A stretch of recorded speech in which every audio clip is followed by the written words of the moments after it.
Let me use Pell Grants as an example of how we're approaching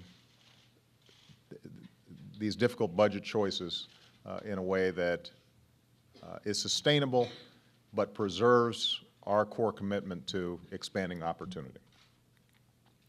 When I came into office, I said I want to once again have America have the highest graduation rates, college graduation rates of any country in the world, that we had been slipping.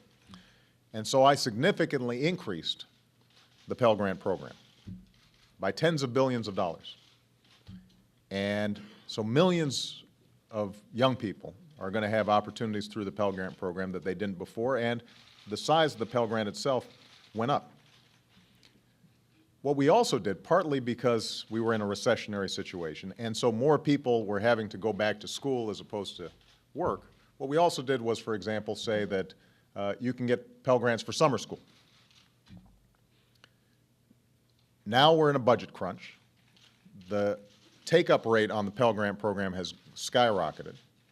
The costs have gone up significantly. If we continue on this pace, sooner or later what's going to happen is we're just going to have to chop off eligibility. We're just going to have to say, that's it, we can't do this anymore, it's too expensive.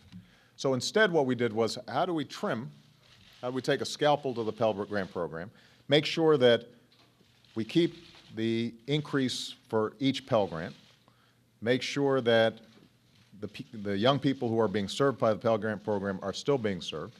But, for example, on the summer school thing, let's eliminate that. That will save us some money, but the core functions of the program are sustained. That's how we're approaching all of these cuts. On the LIHEAP program, the Home Heating Assistance Program, we doubled the Home Heating Assistance Program when I first came into office, in part because there was a huge energy spike.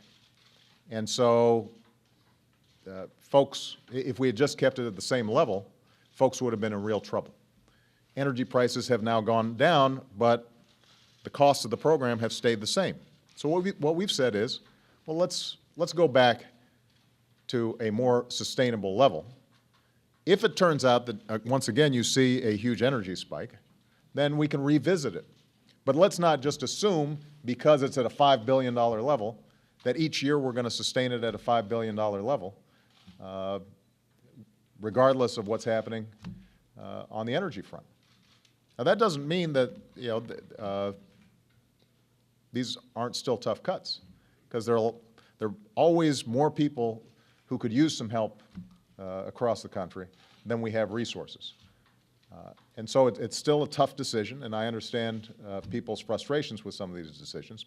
Having said that, my goal is to make sure that we're looking after the vulnerable, we're looking after the disabled, we're looking after our seniors, we're making sure that our education system is serving our kids so that they can compete in the 21st century. We're investing in the future and doing that in a way that's sustainable and that we're paying for it, as opposed to having these huge imbalances where there's some things that aren't working that we're paying a lot of money for. There's some things that are underfunded. We're trying to make adjustments so that we've got a sustainable budget that works for us over the long term. And by the way, there are just some things that just aren't working at all. So we've eliminated a couple of hundred programs in this budget.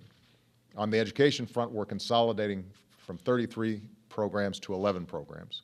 There is waste and inefficiency there that is long overdue.